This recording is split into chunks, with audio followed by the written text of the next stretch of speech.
Peter Bell, at Hale. Full William Wordsworth. A tale what's in a name. Brutus will start a spirit as soon as Caesar. Prologue. There's something in a flying horse, there's something in a huge balloon, but through the clouds I'll never float until I have a little boat, shaped like the crescent moon. And now I have a little boat, in shape a very crescent moon. Fast through the clouds my boat can sail. But if perchance your faith should fail, look up and you shall see me soon. The woods, my friends, are round your oaring, rocking and roaring like a sea. The noise of danger's in your ears, and ye have all 1,000 fears both for my little boat and me. Meanwhile untroubled I admire the pointed horns of my canoe. And, did not pity touch my breast, to see how ye are all distressed, till my ribs ached, I'd laugh at you. Away we go, my boat and I, frail man ne'er sate in such another. Whether among the winds we strive, or deep into the clouds we dive, each is contented with the other. Away we go, and what care we for treasons, tumults, and for wars? We are as calm in our delight as is the crescent moon so bright among the scattered stars. Up goes my boat among the stars through many a breathless field of light, through many a long blue field of ether, leaving 10,000 stars beneath her. Up goes my little boat so bright. The crab, the scorpion, and the bull we pry among them all, have shot high o'er the red-haired race of Mars, covered from top to toe with scars. Such company I like it not. The towns in Saturn are decayed, and melancholy spectres throng them. The Pleiades, that appear to kiss each other in the vast abyss, with joy I sail among them. Swift Mercury resounds with mirth, great Jove is full of stately bowers. But these, and all that they contain, what are they to that tiny grain, that little earth of ours?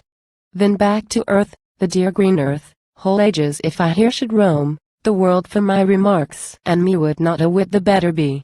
I've left my heart at home. See, there she is, the matchless earth. There spreads the famed Pacific Ocean. Old Andes thrusts yon craggy spear through the grey clouds.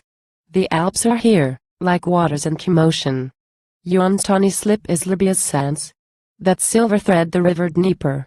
And look, where clothed in brightest green is a sweet isle, of isles the queen. Ye fairies, from all evil keep her, and see the town where I was born. Around those happy fields we span in boyish gambols. I was lost where I have been, but on this coast I feel I am a man. Never did 50 things at once appear so lovely, never, never. How tunefully the forests ring. To hear the earth's soft murmuring thus could I hang forever. Ampersand quo. Shame on you. Ampersand quo. Cried my little boat, ampersand quo.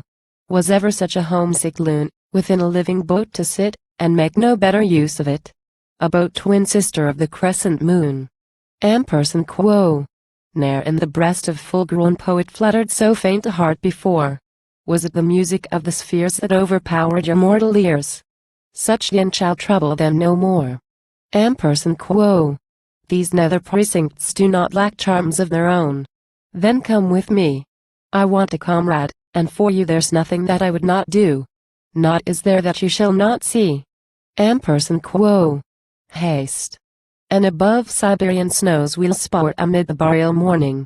We'll mingle with her lustres gliding among the stars now hiding, and now the stars are dawning. Ampersand quo.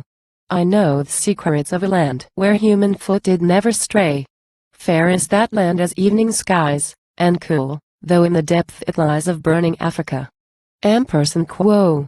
Or we'll into the realm of Fury, among the lovely shades of things. The shadowy forms of mountains bare, and streams, and bowers, and ladies fair, the shades of palaces and kings. Ampersand quo. Or, if you thirst with hearty zeal less quiet regions to explore, prompt voyage shall to you reveal how earth and heaven are taught to feel the might of magic lore.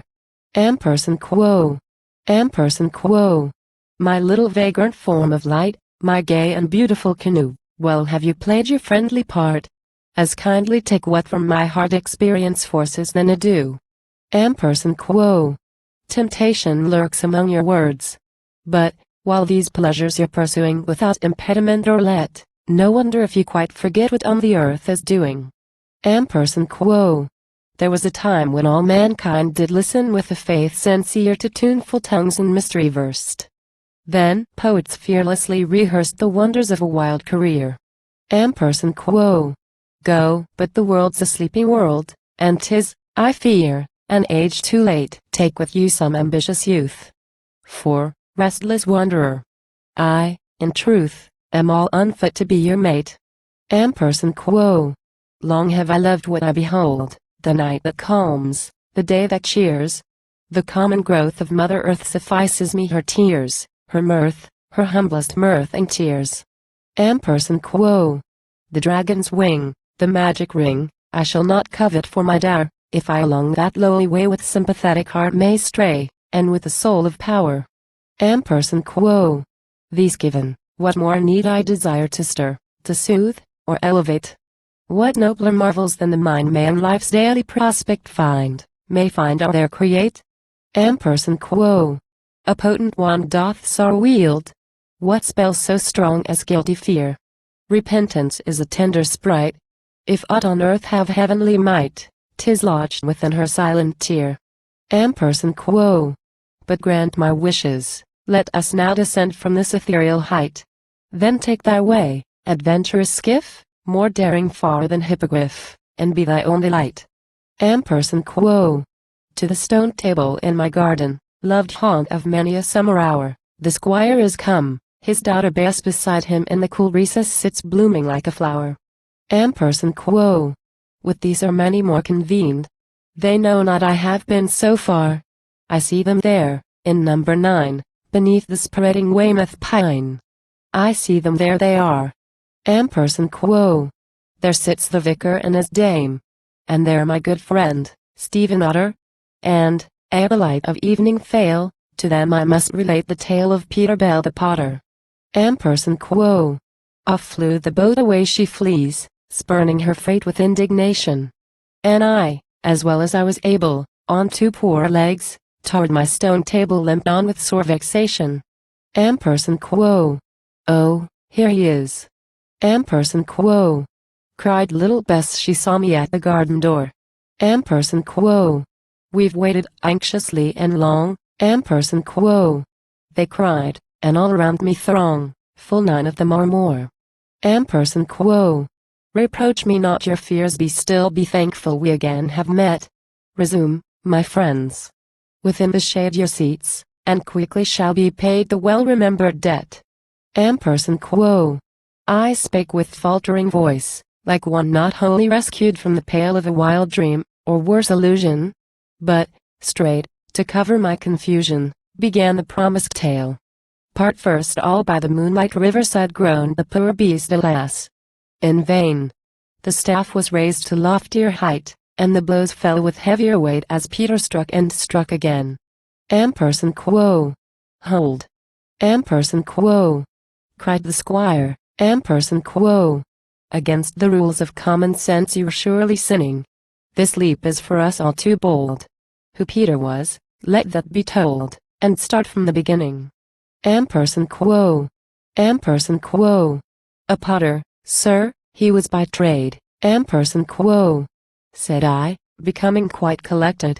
Ampersand quo. And wheresoever he appeared, full 20 times was Peter feared, for once that Peter was respected. Ampersand quo. He, 32 years or more, had been a wild and woodland rover. Had heard the Atlantic surges roar on farthest Cornwall's rocky shore, and trod the cliffs of Dover. Ampersand quo. And he had seen Caernarvon's towers, and well he knew the spire of Sarum. And he had been where Lincoln Bell flings o'er the fen that ponderous Nullifar renowned alarum. Ampersand quo. At Doncaster, at York, and Leeds, and merry Carlisle had he been. And all along the lowlands fair, all through the bonny shire of Ayr and far as Aberdeen. Ampersand quo. And he had been at Inverness. And Peter, by the mountain rills, had danced his round with Highland lasses. And he had lain beside his asses on lofty Cheviot hills. Ampersand quo. And he had trudged through Yorkshire dells, among the rocks and winding scars, where deep and low the hamlets lie beneath their little patch of sky and little lot of stars. Ampersand quo. And all along the indented coast, bespattered with the salt sea foam. Where'er a knot of houses lay on headland, or in hollow bay, sure never man like him did roam. Ampersand quo. As well might Peter, in the fleet, have been fast bound, a begging debtor. He travelled here, he travelled there, but not the value of a hire was heart or head the better. Ampersand quo. He roved among the vales and streams, in the green wood and hollow dell. They were his dwellings night and day, but nature ne'er could find the way into the heart of Peter Bell. Ampersand quo. In vain, through every changeful year, did nature lead him as before. A primrose by a river's brim, a yellow primrose was to him, and it was nothing more. Ampersand quo. Small change it made on Peter's heart to see his gentle pioneer train with more than vernal pleasure feeding, where'er the tender grass was leading its earliest green along the lane. Ampersand quo. In vain, through water, earth, and air, the soul of happy sound was spread, when Peter on some April morn, beneath the broom or budding thorn, made the warm earth his lazy bed. Ampersand quo. At noon, when, by the forest sedge he lay beneath the branches high, the soft blue sky did never melt into his heart. He never felt the witchery of the soft blue sky. Ampersand quo. On a fair prospect some have looked and felt, as I have heard them say, as if the moving time had been a thing as steadfast as the scene on which they gazed themselves away. Ampersand quo. Within the breast of Peter Bell these silent raptures found no place. He was a carle as wild and rude as ever hue and cry pursued, as ever ran a felon's race. Ampersand quo. Of all that led a lawless life, of all that loved their lawless lives, in city or in village small, he was the wildest far of all. He had a dozen wedded wives. Ampersand quo. Nay, start not. Wedded wives and 12. But how one wife could he e'er come near him, in simple truth I cannot tell. For, be it said of Peter Bell to see him was to fear him. Ampersand quo. Though nature could not touch his heart by lovely forms, and silent weather, and tender sounds, yet you might see at once, that Peter Bell and she had often been together. Ampersand quo. A savage wildness round him hung as of a dweller out of doors. In his whole figure and his mien a savage character was seen of mountains and of dreary moors. Ampersand quo. To all the unshaped half-human thoughts which solitary nature feeds mid summer storms or winter's ice, had Peter joined whatever vice the cruel city breeds. Ampersand quo. His face was keen as is the wind that cuts along the hawthorn fence. Of courage you saw little there, but, in its stead, a medley air of cunning and of impudence. Ampersand quo. He had a dark and sidelong walk, and long and slouching was his gait. Beneath his look so bare and bold, you might perceive, his spirit cold was playing with some inward bait. Ampersand quo. His forehead wrinkled was inferred. A work, one half of which was done by thinking of his whens and hows, and half, by knitting of his brows beneath the glaring sun. Ampersand quo. There was a hardness in his cheek, there was a hardness in his eye, as if the man had fixed his face, in many a solitary place, against the wind and open sky. Ampersand quo. One night, and now my little Bess. We've reached at last the promised hail, one beautiful November night, when the full moon was shining bright upon the rapid river swell. Along the river's winding banks Peter was traveling all alone. Whether to buy or sell, or led by pleasure running in his head, to me was never known.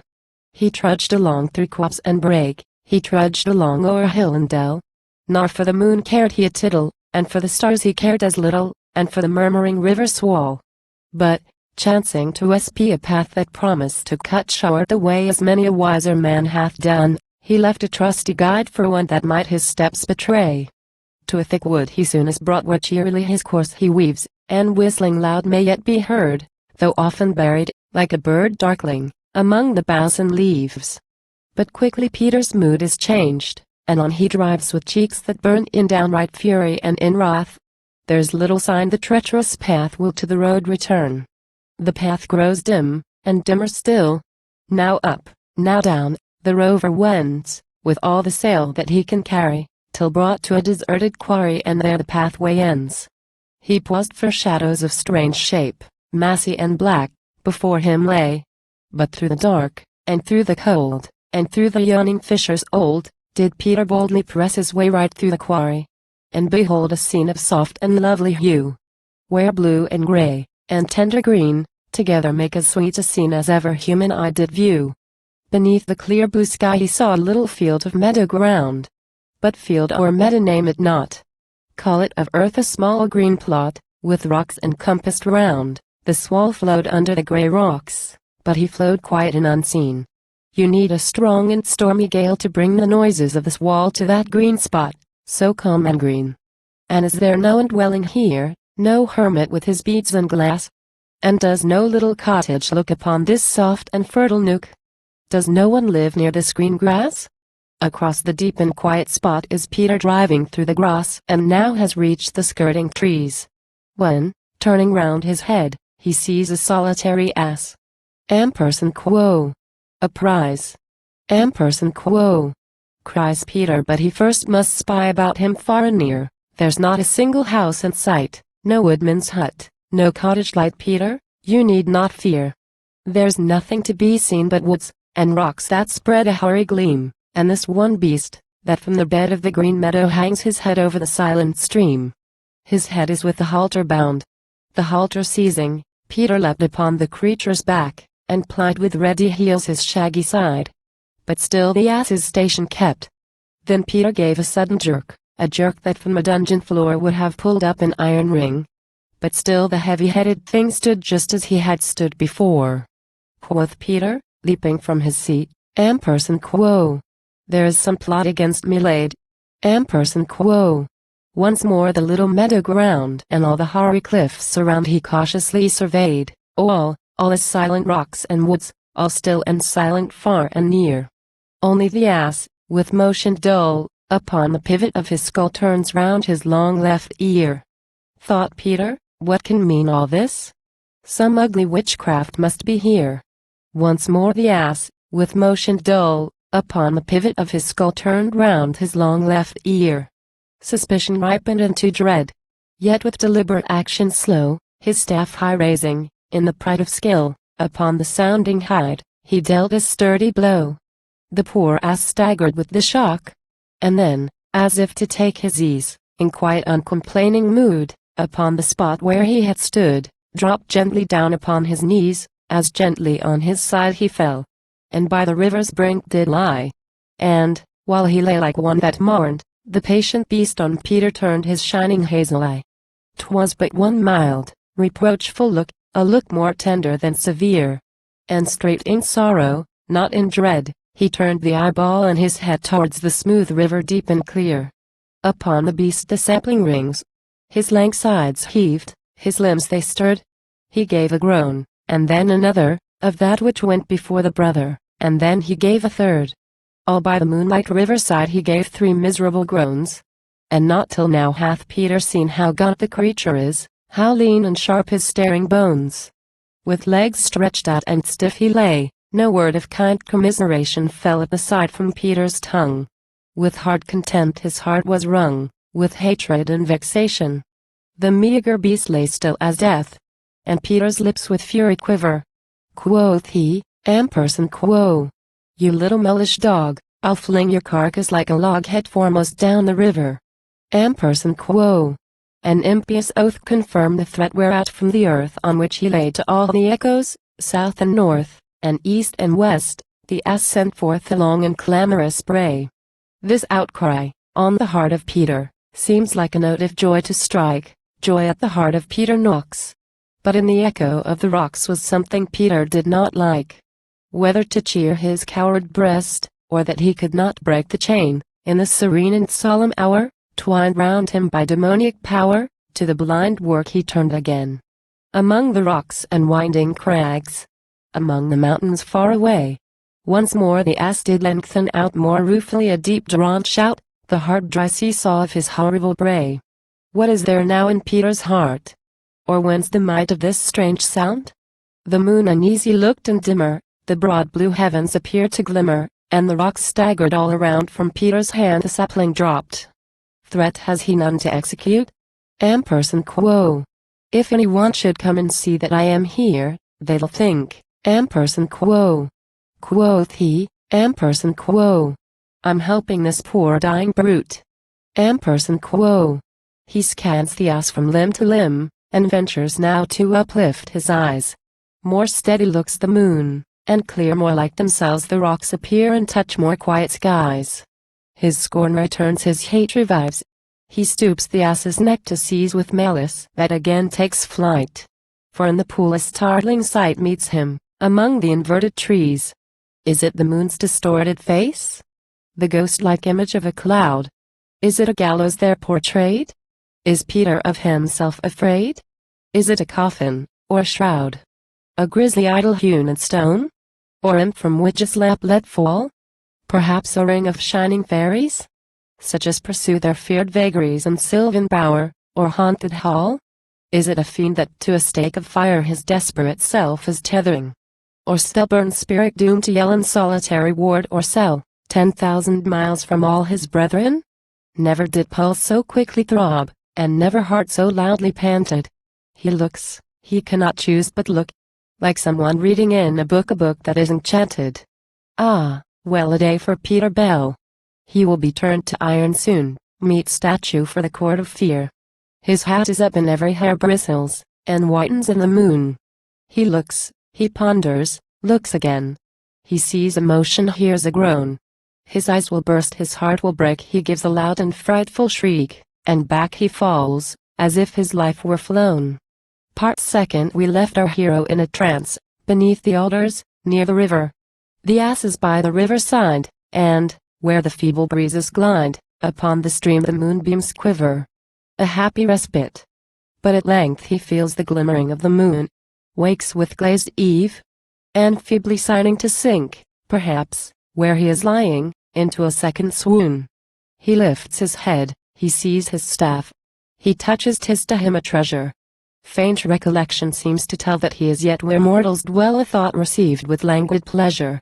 His head upon his elbow propped, becoming less and less perplexed, skyward he looks to rock and wood, and then upon the glassy flood his wandering eye is fixed.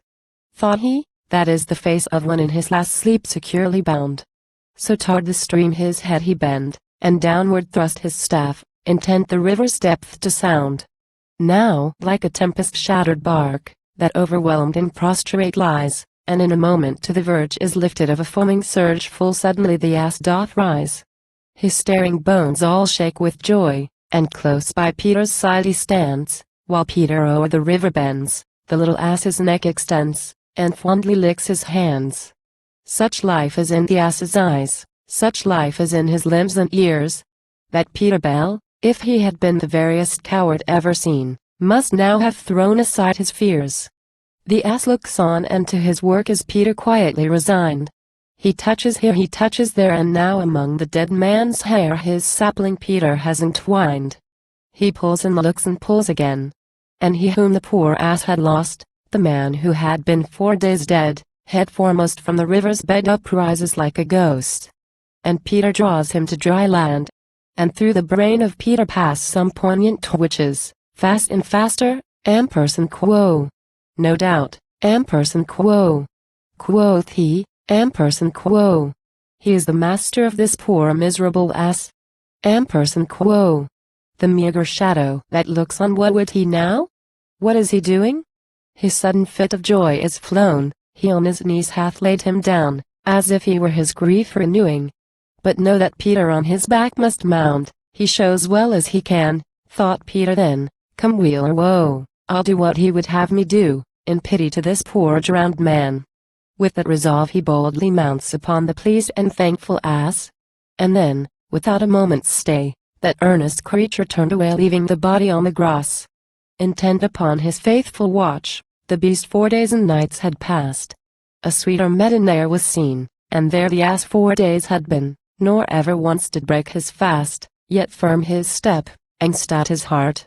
The mead is crossed, the quarry's mouth is reached.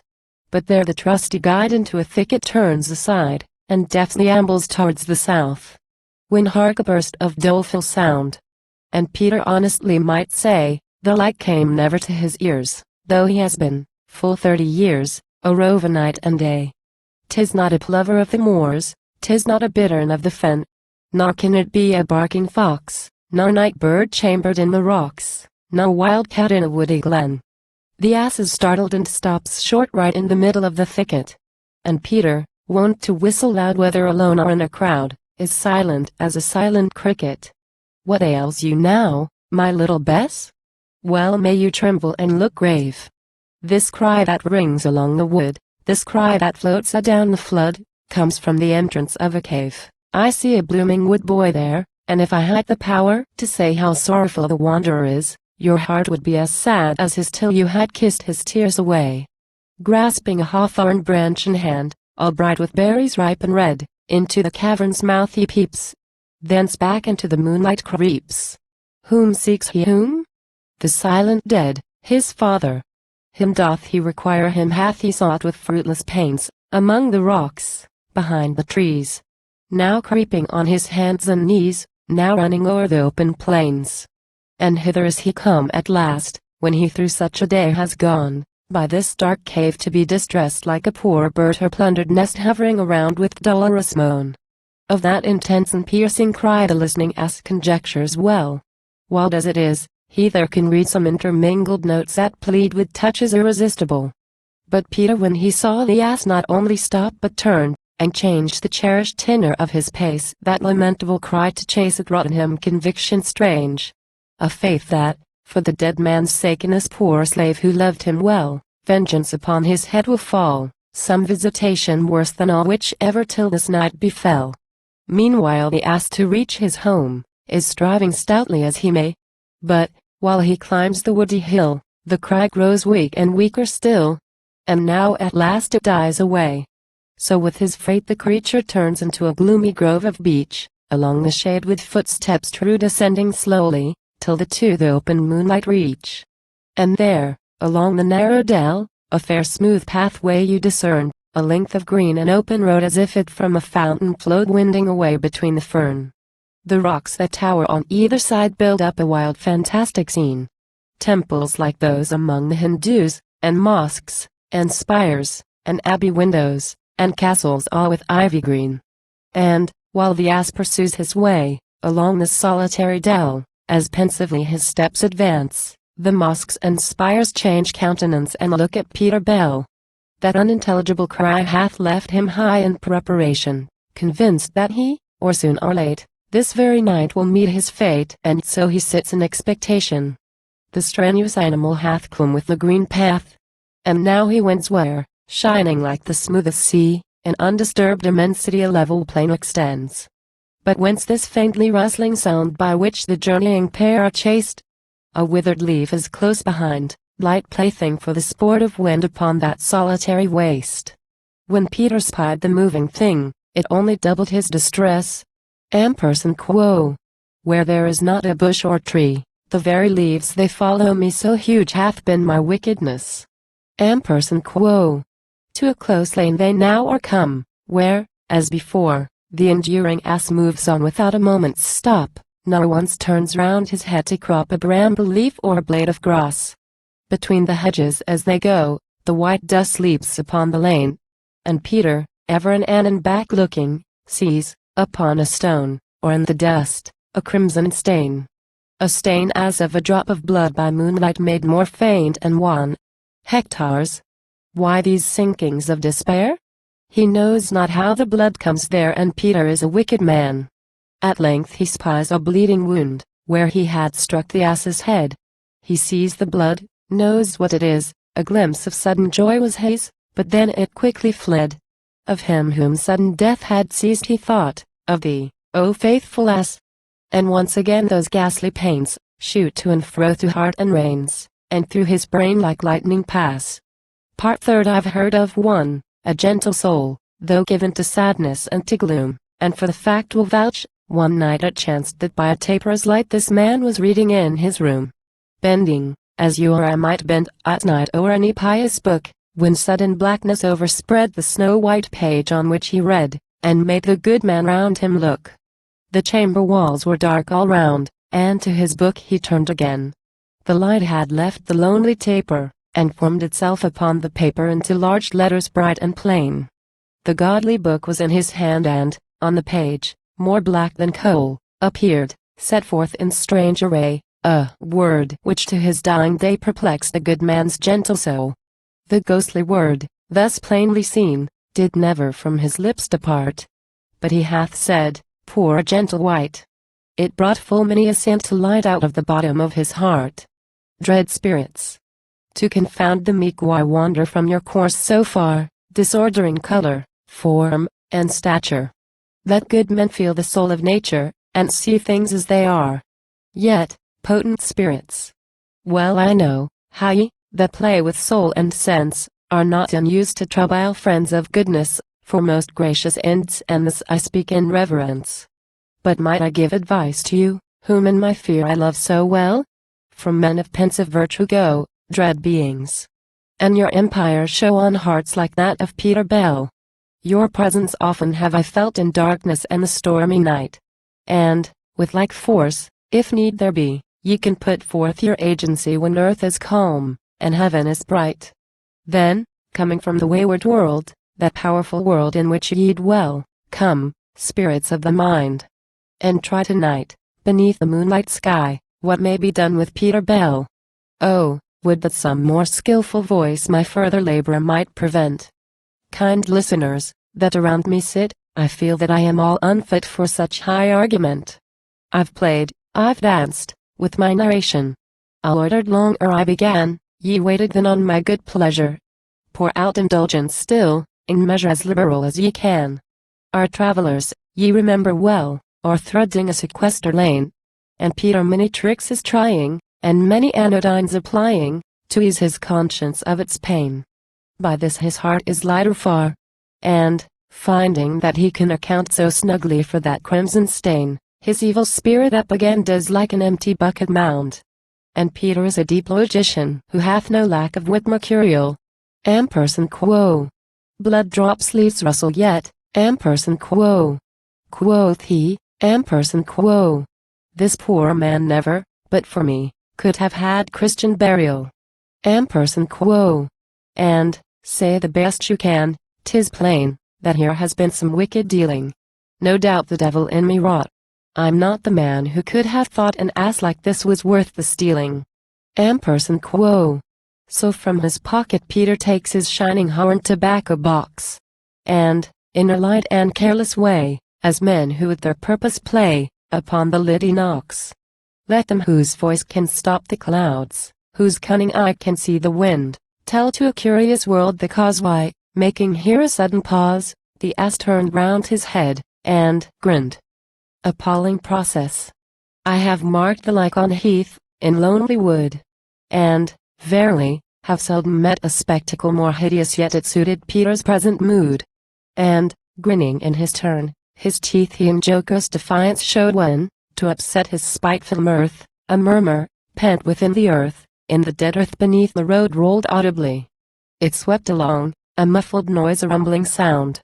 'Twas by a troop of miners made, plying with gunpowder their trade, some 20 fathoms underground. Small cause of dire effect. For, surely, if ever mortal, king or cotter, believed that earth was charged to quake and yawn for his unworthy sake, 'twas Peter Bell the potter. But, as an oak in breathless air will stand though to the centre hewn, or as the weakest things, if frost hath stiffened them, maintain their post, so he, beneath the gazing moon, the beast riding thus, he reached a spot where, in a sheltering cove, a little chapel stands alone, with greenest ivy overgrown, and tufted with an ivy grove. Dying insensibly away from human thoughts and purposes, it seemed wall, window, roof and tower to bow to some transforming power, and blend with the surrounding trees. As ruinous a place it was, thought Peter, in the Shire of Fife, that served my turn, when following still from land to land a reckless will I married my 6th wife. The unheeding ass moved slowly on, and now is passing by an inn brimful of a carousing crew, that make, with curses not a few, an uproar and a drunken din. I cannot well express the thoughts which Peter in those noises found. A stifling power compressed his frame, while as a swimming darkness came over that dull and dreary sound. For well did Peter know the sound. the language of those drunken joys to him, a jovial soul, I ween, but a few hours ago, had been a gladsome and a welcome noise. Now, turned adrift into the past, he finds no solace in his course. Like planet-stricken men of yore, he trembles, smitten to the core by strong compunction and remorse.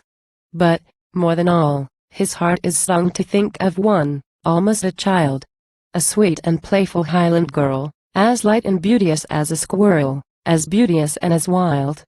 Her dwelling was a lonely house, a cottage in a heathy dell, and she put on her gown of green, and left her mother at 16, and followed Peter Bell. But many good and pious thoughts had she, and, in the kirk to pray, 2 long Scotch miles, through rain or snow to kirk she had been used to go, twice every Sabbath day. And, when she followed Peter Bell, it was to lead an honest life. For he, with tongue not used to falter, had pledged his troth before the altar to love her as his wedded wife. A mother's hope is hers. But soon she drooped and pinned like one forlorn. From Scripture she a name did borrow. Benoni, or the child of sorrow, she called her babe unborn. For she had learned how Peter lived, and took it in most grievous part. She to the very bone was worn, and, ere that little child was born, died of a broken heart. And now the spirits of the mind are busy with poor Peter Bell, upon the rights of visual sense usurping, with a prevalence more terrible than magic spell. Close by a brake of flowering firs, above its shivering aspens play, he sees an unsubstantial creature, his very self in form and feature, not 4 yards from the broad highway, and stretched beneath the firs he sees the Highland girl, it is no other, and hears her crying as she cried, the very moment that she died, Amperson quo! My mother! Oh my mother! Amperson quo! The sweat pours down from Peter's face, so grievous is his heart's contrition. With agony his eyeballs ache while he beholds by the firs break this miserable vision. Calm is the well-deserving brute, his peace hath no offense betrayed. But now, while down that slope he wends, a voice to Peter's ear sends, resounding from the woody glade. The voice, though clamorous as a horn re-echoed by a naked rock, comes from that tabernacle list. Within, a fervent Methodist is preaching to no heedless flock. Amperson quo! Repent! Repent! Amperson quo! He cries aloud, Amperson quo! While yet ye may find mercy, strive to love the Lord with all your might. Turn to him, seek him day and night, and save your souls alive. Amperson quo! Repent! Repent! Though ye have gone through paths of wickedness and woe, after the Babylonian harlot, and, though your sins be red as scarlet, they shall be white as snow. Amperson quo! Even as he passed the door, these words did plainly come to Peter's ears, and they such joyful tidings were, the joy was more than he could bear. He melted into tears, sweet tears of hope and tenderness, and fast they fell, a plenteous shower. His nerves, his sinews seemed to melt. Through all his iron frame was felt a gentle, a relaxing power. Each fiber of his frame was weak, weak all the animal within, but, in its helplessness, grew mild and gentle as an infant child, an infant that has known no sin. 'Tis said, meek beast, that, through heaven's grace, he not unmoved did notice now the cross upon thy shoulder scored, for lasting impress, by the Lord to whom all humankind shall bow. Memorial of his touch the day when Jesus humbly deigned to ride, entering the proud Jerusalem, by an immeasurable stream of shouting people deified. Meanwhile the persevering ass, turned towards a gate that hung in view across a shady lane. His chest against the yielding gate he pressed and quietly passed through. And up the stony lane he goes? No ghost more softly ever trod. Among the stones and pebbles, he sets down his hooves inaudibly, as if with felt his hooves were shod. Along the lane the trusty ass went twice 200 yards or more, and no one could have guessed his aim, till to a lonely house he came, and stopped beside the door. Thought Peter, 'tis the poor man's home. He listens, not a sound is heard save from the trickling household rill. But, stepping o'er the cottage sill, forthwith a little girl appeared. She to the meeting house was bound in hopes some tidings there to gather. No glimpse it is, no doubtful gleam. She saw and uttered with a scream, quo. My father. Here's my father. Quo. The very word was plainly heard plainly by the wretched mother. Her joy was like a deep affright, and forth she rushed into the light, and saw it was another. And, instantly, upon the earth, beneath the full moon shining bright, close to the ass's feet she fell. At the same moment Peter Bell dismounts in most unhappy plight. As he beheld the woman lie breathless and motionless, the mind of Peter sadly was confused. But, though to such demands unused, and helpless almost as the blind, he raised her up. And, while he held her body propped against his knee, the woman wakened. When she spied the poor ass standing by her side, she moaned most bitterly. Quo. Oh, God be praised, my heart's at ease, for he is dead, I know it well. Quo. At this she wept a bitter flood. And, in the best way that he could, his tale did Peter tell. He trembles, he is pale as death. His voice is weak with perturbation. He turns aside his head, he pauses. Poor Peter, from 1,000 causes, is crippled sore in his narration. At length she learned how he spied the ass in that small meadow ground, and that her husband now lay dead, beside that luckless river's bed in which he had been drowned. A piercing look the widow casts upon the beast that near her stands. She sees 'tis he, that 'tis the same. She calls the poor ass by his name, and wrings her hands. Quo. O wretched loss, untimely stroke! If he had died upon his bed, he knew not one forewarning pain. He never will come home again, is dead, forever dead. Quo. Beside the woman Peter stands. His heart is opening more and more. A holy sense pervades his mind. He feels what he for humankind had never felt before. At length, by Peter's arms sustained, the woman rises from the ground. Quo. Oh, mercy! Something must be done, my little Rachel, you must run, some willing neighbor must be found. Quo. Make haste, my little Rachel, do, the first he meet with bid him come, ask him to lend his horse tonight, and this good man, whom heaven requite, will help to bring the body home. Quo. Away goes Rachel weeping loud. An infant, waked by her distress, makes in the house a piteous cry. And Peter hears the mother sigh. Quo. 7 are they, and all fatherless. Quo. And now is Peter taught to feel that man's heart is a holy thing, and nature, through a world of death, breathes into him a second breath, more searching than the breath of spring. Upon a stone the woman sits in agony of silent grief. From his own thoughts did Peter start. He longs to press her to his heart, from love that cannot find relief. But roused, as if through every limb had passed a sudden shock of dread, the mother o'er the threshold flies, and up the cottage stairs she hees, and on the pillow lays her burning head. And Peter turns his steps aside into a shade of darksome trees, where he sits down, he knows not how, with his hands pressed against his brow, his elbows on his tremulous knees. There, self-involved, does Peter sit until no sign of life he makes, as if his mind were sinking deep through years that have been long asleep. The trance is passed away, he wakes. He lifts his head and sees the ass yet standing in the clear moonshine. Quo. When shall I be as good as thou? Oh, would, poor beast, that I had now a heart but half as good as thine. Quo. But he who deviously hath sought his father through the lonesome woods, hath sought, proclaiming to the ear of night his grief and sorrowful fear. He comes, escaped from fields and floods, with weary paces drawing nigh. He sees the ass, and nothing living had ever such a fit of joy as hath this little orphan boy, for he has no misgiving. Forth to the gentle ass he springs, and up about his neck he climbs. In loving words he talks to him, he kisses face and limb, he kisses him 1,000 times. This Peter sees, while in the shade he stood beside the cottage door. And Peter Bell, the ruffian wild, sobs loud, he sobs even like a child. Quo. O God! I can endure no more. Quo. Here ends my tale, for in a trice arrived a neighbor with his horse. Peter went forth with him straightway. And, with due care, ere break of day, together they brought back the corse. And many years did this poor ass, whom once it was malluck to see cropping the shrubs of Leaming Lane, help by his labor to maintain the widow and her family.